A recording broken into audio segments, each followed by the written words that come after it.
போறோம் அப்படின்னு Recording பார்த்தா in progress. பாடாங்கிறவரை பத்தி தான் பார்க்க போறோம். இது எந்த நாட்டுல அப்படின்னு பார்த்தோம் அப்படின்னா தாய்லாந்து. தாய்லாந்து அப்படிங்கிறது என்ன அப்படி எந்த நாடு அது அமைவிடம் எங்க இருக்கு அப்படின்னு சொல்லி பார்த்தா தென்கிழக்கு ஆசியாவில் இருக்கு. சின்னதா அதை பத்தின ஒரே ஒரு இன்ட்ரடக்ஷன் மட்டும்தான்.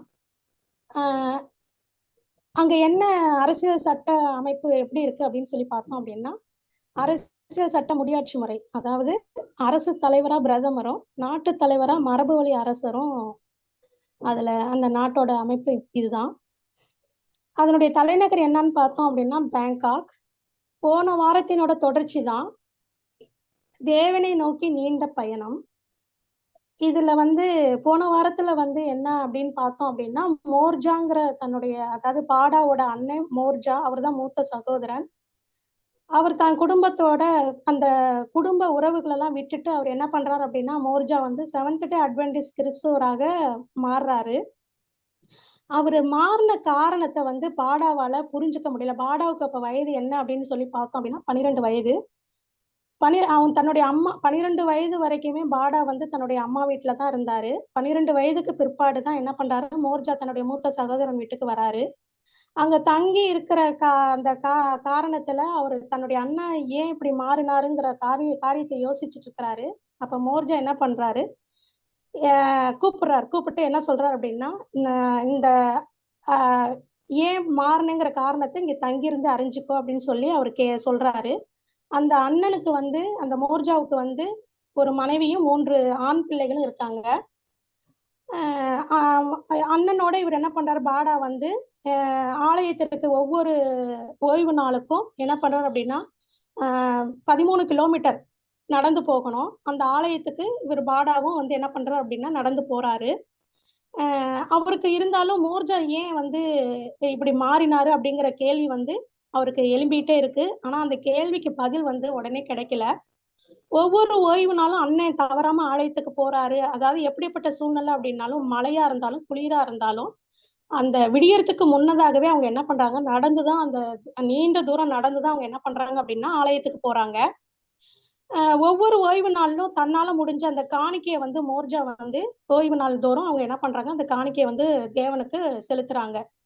அது என்ன சொல்றாரு அப்படின்னா, இது தேவனுக்கு சொந்தமான காணிக்கை, சொந்தமான பணம் அப்படின்னு சொல்லி தன்னுடைய தம்பி பாடா கிட்ட அவர் சொல்றாரு.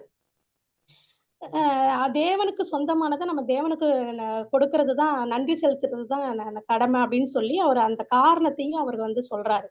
ஆனா எப்படிப்பட்ட சூழ்நிலை, பாடா எப்படிப்பட்ட சூழ்நிலை அப்படின்னு பார்த்தோம் அப்படின்னா அவங்க மிகுந்த ஏழ்மை நிலை. அந்த ஏழ்மை நிலையில கூட அவங்க என்ன பண்றாங்க, தனது வருமானத்துல கிடைக்கிற அந்த ஒரு பகுதி என்ன பண்றாங்க அப்படின்னா காணிக்கையா கொடுக்குறாங்க, தசமபாக செலுத்துறாங்க. இந்த ஏழ்மை நிலையில அண்ணனால எப்படி இந்த பணத்தை கொடுக்க முடியுது அப்படிங்கறதும் பாடா யோசிக்கிறாரு. அது மட்டும் இல்லாம அந்த காணிக்கையா செலுத்தினாலும் அண்ணனுக்கு எந்த பண சிக்கலுமே இல்ல. உணவுக்கோ மற்ற தேவைகளுக்கோ அண்ணன் என்ன பண்றாரு அப்படின்னா பிரச்சனை இல்லாம தான் இருக்கிறாரு அப்படின்னு சொல்லி கவனிக்கிறாரு. இது போல ஒரு வருஷம் 2 வருஷம் 3 வருஷம் அண்ணன் வீட்டிலேயே தான் தங்கி இருக்கிறாரு. இப்ப அண்ணனோட பசங்களும் என்ன பண்றாங்க, பெரிய பசங்களா ஆகுறாங்க. அவங்க பக்கத்துல இருக்கிற ஒரு அட்வென்டிஸ்ட் ஸ்கூல்ல தான் அவங்க படிக்கிறாங்க. ஆனா இதுல என்ன ஒரு விஷயம் அப்படின்னா, இப்ப டாடாவுக்கு 15 வயசு ஆகுது. ஆனா பாடாவால என்ன பண்ண முடியல அப்படின்னா படிக்கல, இன்னும் அவன் ஸ்கூலுக்கு போக கிடையாது. இப்படி தன்னுடைய இக்கட்டான சூழ்நிலையை யோசிச்சு எப்படி நம்மளை யார் படிக்க வைப்பா அப்படிங்கிற ஒரு காரியத்தையும் அவர் நினைச்சிட்டு இருக்கிறாரு. மோர்ஜா ஒருவேளை இதனாலதான் அட்வென்டிஸ்டா மாறி இருக்கிறாரோ, அவர் பணக்காரரா இல்லாட்டினாலும் அவருடைய தேவையை தேவன் என்ன பண்றாரு, நிறைவேற்றி வைக்கிறதுனாலதான் மோர்ஜா தேவன் கர்த்தரை விசுவாசிக்கிறாரோ அப்படிங்கிற ஒரு எண்ணமும் இவருக்கு போகுது. அதனாலதான் பரலோகத்தின் தேவனை இவர் தேடி இருக்கிறாரு, சந்திச்சிருக்கிறாரு. இவரோட தேவைகளை தேவன் சந்திச்சதுனாலதான் இவர் தேவன் பக்கமா போறாரு அப்படின்னு சொல்லி இவர் யோசிச்சுட்டே இருக்கிறாரு. அப்படி இப்ப யோசிக்கும் போதே பாடாவோட உள்ளத்துல என்ன ஆகுது அப்படின்னா தேவனை பற்றின ஒரு எண்ணம் அவருக்கு ஒரு நம்பிக்கையை உண்டாக்கி தருது. தன்னுடைய சகோதரனுடைய தேவையை சந்திச்ச தேவனால தன்னுடைய தேவையையும் என்ன பண்ண முடியும் அப்படின்னா தேவன் நம்மளுடைய தேவைகளையும் எல்லாத்தையும் சந்திப்பான்னு சொல்லிட்டு அவர் என்ன பண்றாரு, தேவனுக்காக வாழ்வதற்காக அவர் என்ன பண்றாரு, ஆசைப்படுறாரு. அப்புறம் தேவனை ஏத்துக்கிட்டு அவர் ஞானஸ்தானம் எடுக்கிறாரு.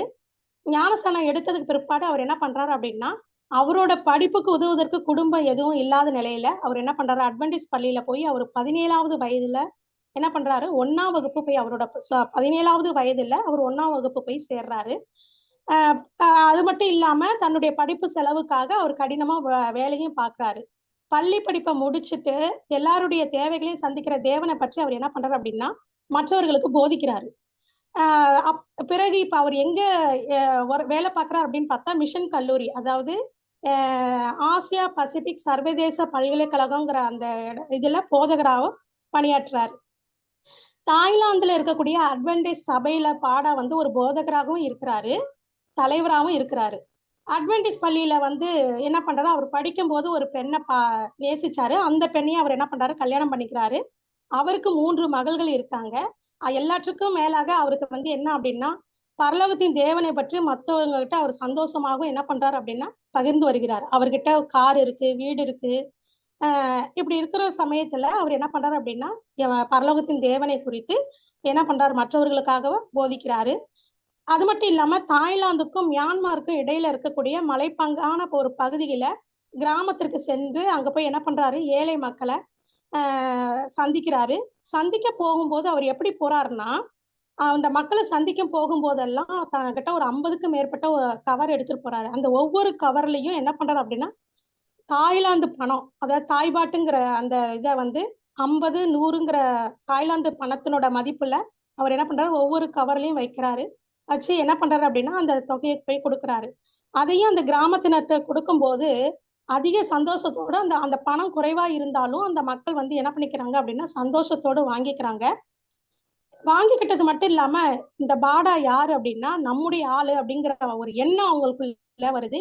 இங்க அந்த பாடா எங்க தான் வளர்ந்திருந்தாரு அப்படின்னா, ஏற்கனவே இந்த கிராமத்துல தான் அவர் வளர்ந்திருந்தாரு.